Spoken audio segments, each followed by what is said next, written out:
নমস্কার বন্ধুরা, অবকাশে আমির আরেকটা ব্লগে আপনাদেরকে স্বাগত। এর আগের ব্লগে আপনারা দেখেছেন হরিদ্বার থেকে সোনপ্রয়াগ পর্যন্ত আসার আমার পুরো যাত্রা বিবরণী। আজকে আমাদের যাত্রা শুরু হচ্ছে সোনপ্রয়াগ থেকে গৌরীকুণ্ড এবং গৌরীকুণ্ড থেকে কেদারনাথের উদ্দেশ্যে। এই সোনপ্রয়াগ থেকে গৌরীকুণ্ড যেতে গেলে ট্রিকারে যেতে হবে। আমরা সকালবেলা উঠে লাইন দিয়ে দিয়েছি, এখন ঘড়িতে বাজে ঠিক 6টা।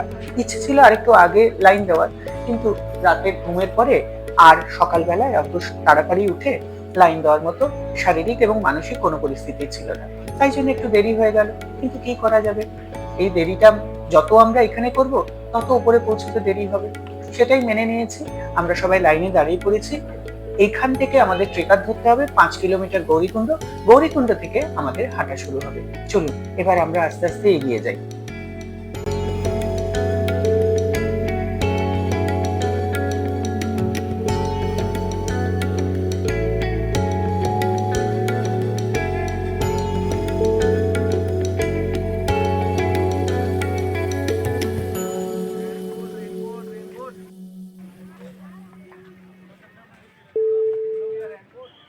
সোনপ্রয়াগ থেকে গৌরীকুণ্ডে যাওয়ার ট্রেকার ভাড়া জনপ্রতি 50 টাকা। কিন্তু এই ট্রেকারের একটা সমস্যা হচ্ছে, এরা যেমন এখান থেকে প্যাসেঞ্জার নিয়ে যাচ্ছে, ঠিক আবার গৌরীকুণ্ড থেকে প্যাসেঞ্জার না ভর্তি হলে তারা ফিরে আসবে না। তো সেই জন্য বেশ খানিকক্ষণ অপেক্ষা করতে হয়। এই ব্রিজটার উপর দিয়ে যাচ্ছি আর তলা দিয়ে মন্দাকিনী নদী বয়ে যাচ্ছে। কি সুন্দর সবুজ রঙের জল, আর এত ক্রিস্টাল ক্লিয়ার, মনে হলো যেন একটু হাত পা যদি একটু চুবিয়ে আসতে পারতাম, কিন্তু সেটা করার আর জো নেই, কারণ প্রচুর ভিড় এবং সবাই ট্রেকারের জন্য অপেক্ষা করছে। এবং একটা ট্রেকার আসলে তাতে প্রায় বাদুড় ঝোলার মতো গিয়ে দৌড়ে গিয়ে সেই ছেঁড়া কামড়া করে উঠে পড়ছে। আমরা ট্রেকার পেয়ে গেছি, চলুন এগিয়ে যাই।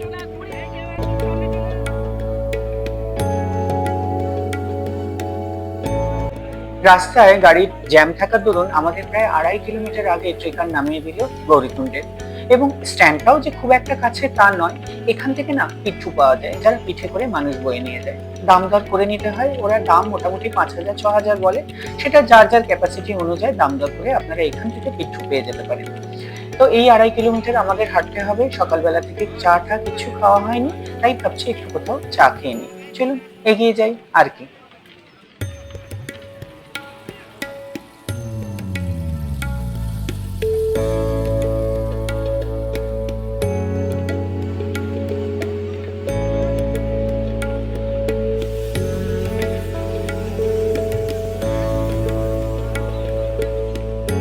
2.5 কিলোমিটার হাঁটার পরে আমরা এই গৌরীকুণ্ডের এই প্যাডেল মার্গ যেটা আছে এখানে এসে পৌঁছালাম।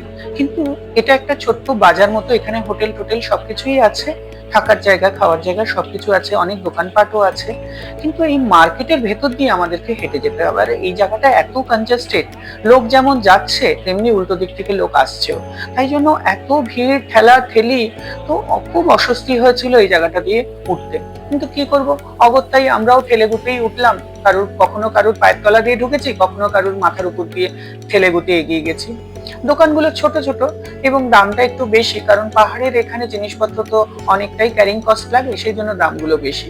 আমাদের ইচ্ছে ছিল এখানে থাকার, কিন্তু সেটা হয়ে ওঠেনি। ফেরার পথে হয়তো এখানেই থাকতে হবে, দেখা যাক কতক্ষণে আমরা নেমে আসতে পারি। চলুন এগিয়ে যাই এবার।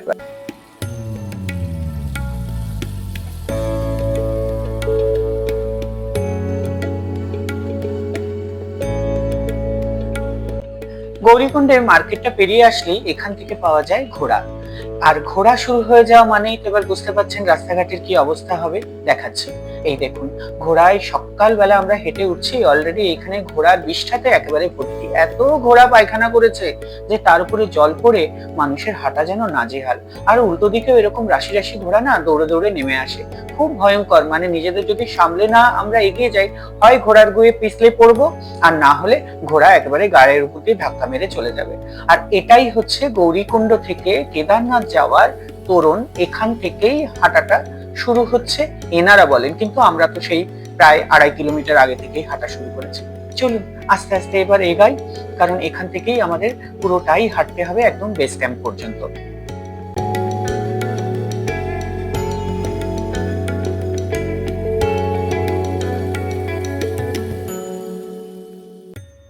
রাস্তার যা অবস্থা, খুব সন্তর্পণে যেতে হবে, না হলেই কিন্তু একেবারে চিৎপটাং।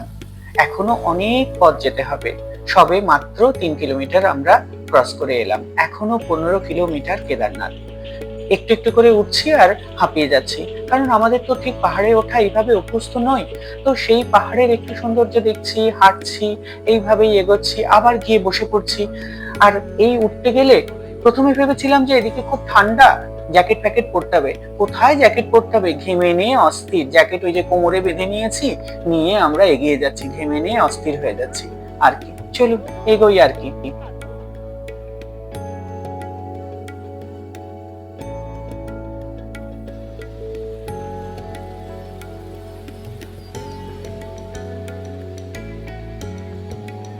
কেদারনাথ ট্রেকিং এ আসলে সঙ্গে ওআরএস আর লেবু জাতীয় ফল কিন্তু রাখবেন, কারণ এই পাহাড়ে উঠতে গেলে মারাত্মকভাবে ডিহাইড্রেট হয়ে যাবেন। সেই ডিহাইড্রেশন থেকে বাঁচতে গেলে এগুলো খুব কাজে দেবে। আর জল কিন্তু সেই পাহাড়ি ঝর্ণার জলই আপনাদেরকে খেতে হবে।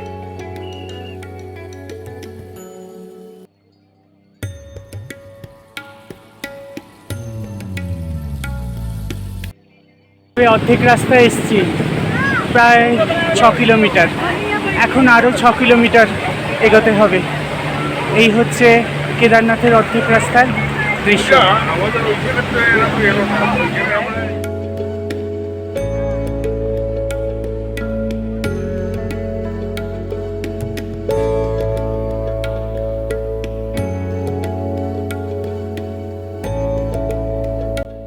পাহাড়ি রাস্তা দিয়ে যত এগিয়ে যাচ্ছি ততই পাহাড়ের প্রেমে পড়ে যাচ্ছি।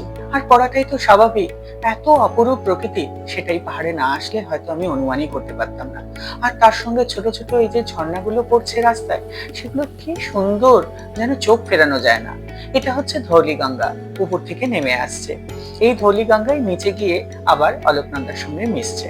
চলুন এবার আস্তে আস্তে আরো উপরের দিকে উঠি, আরো সৌন্দর্য উপভোগ করি।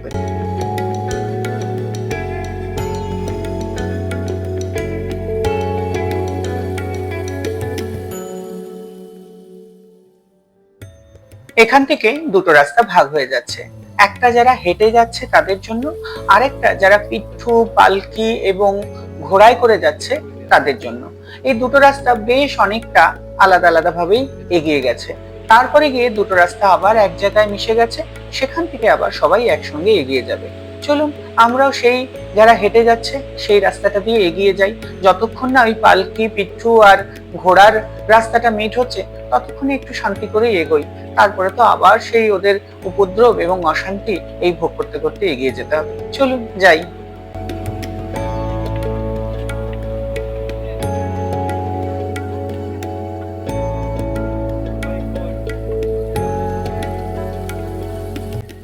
এখান থেকে আবার রাস্তা দুটো এক জায়গায় এসে মিশে গেছে।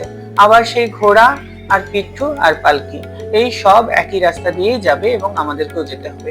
আর এটা না আমি দূর থেকে ভেবেছিলাম যে একটা মাঠ, কিন্তু তারপরে সামনে এসে দেখি বরফের উপর এত নোংরা করেছে যে বরফটাকে দূর থেকে কালো কালো মনে হচ্ছিল। ফলে আমি ভেবেছি যে ঘাস টাস হয়নি, এরকম কোনো একটা পাহাড়। কিন্তু এখানে এসে দেখছি বরফ, আর এই ব্যাস বরফে রকি শুরু করে দিয়েছে খুনসুটি। তবে এটা বেশ ভালোই লাগে, যেতে যেতে এইটুকুনি যদি খুনসুটি না থাকে তাহলে একবারে অস্থির হয়ে যাব।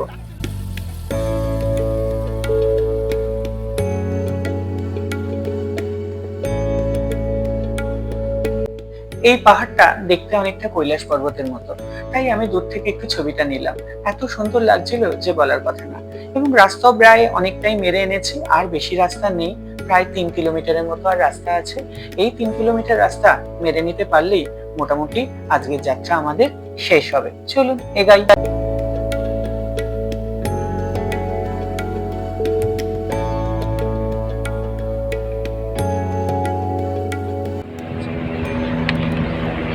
আরও এখনো প্রায় 2.5 কিলোমিটারের মতো বাকি আছে মন্দির। তার আগে গোটা আর 1 কিলোমিটারের কাছাকাছি হচ্ছে বেস ক্যাম্প। বেস ক্যাম্পে গিয়ে তবে আমাদের মোটামুটি আজকের মতো হাঁটা শেষ হবে।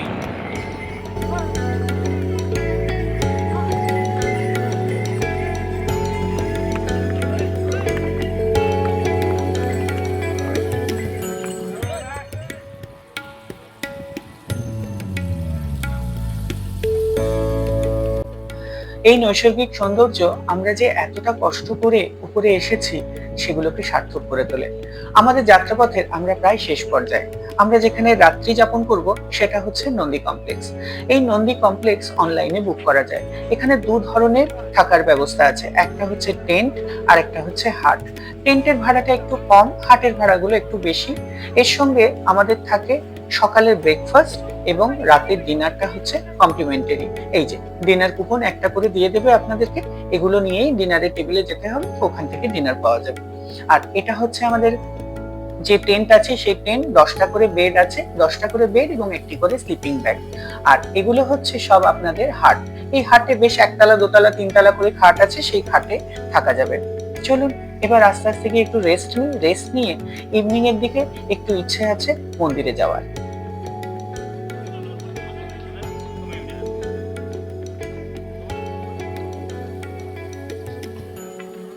সন্ধেবেলার এই কেদারনাথের দৃশ্য সত্যি অপূর্ব, অনির্বচনীয়, ভাষা নেই কিছু বলে বোঝানোর। সারাদিনের ক্লান্তির পরে টেন্টে খানিকক্ষণ রেস্ট নিয়ে সন্ধেবেলা বাবা কেদারনাথের দর্শন করবো বলে আমরা সবাই বেরিয়ে পড়েছি। আমাদের টেন্ট থেকে বাবা কেদারনাথের মন্দির 1 কিলোমিটার, সেদিকেই আমরা এগোচ্ছি। আর দু সাইডে প্রচুর ছোট ছোট দোকান আছে পসরা সাজিয়ে নিয়ে। থাকার হোটেলও হয়েছে দেখছি বেশ কতগুলো। যদি আপনারা কখনো মনে করেন যে এখানে এসে মন্দিরের কাছাকাছি থাকবেন, সেটাও পারবেন। চলুন এবার এগিয়ে যাই।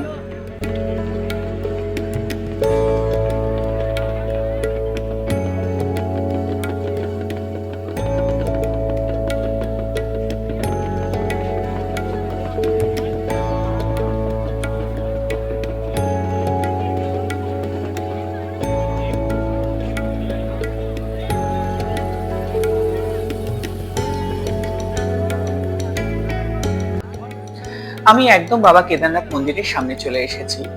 এখানে দর্শন করতে গেলে টোকেন কাটতে হয়। ভেবেছিলাম যে আজকে ভেতরে গিয়ে দর্শন করব, কিন্তু আজকের জন্য টোকেন দেওয়া বন্ধ হয়ে গেছে।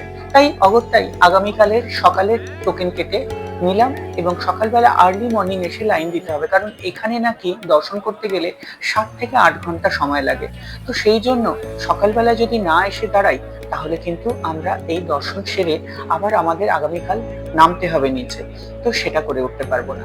তাই জন্য অগত্যাই বাইরে থেকে আমরা দর্শন সেরে এখন টেন্টে চলে যাব। ওখানে রাতের খাবার খেয়ে একটা লম্বা ঘুম দেব। ঘুম দিয়ে সকালবেলা উঠে এসে লাইনে দাঁড়িয়ে বাবা কেদারনাথের দর্শন করব। আমি আমার ব্লগের একেবারে শেষ প্রান্তে। আপনাদের যদি এই ব্লগ ভালো লাগে তাহলে অবশ্যই একটা লাইক, কমেন্ট, শেয়ার করবেন। আর যারা এখনো আমার চ্যানেল সাবস্ক্রাইব করেননি, প্লিজ সাবস্ক্রাইব করে নেবেন। খুব শীঘ্রই দেখা হবে আর একটা ব্লগ নিয়ে। ততক্ষণ সবাই ভালো থাকবেন।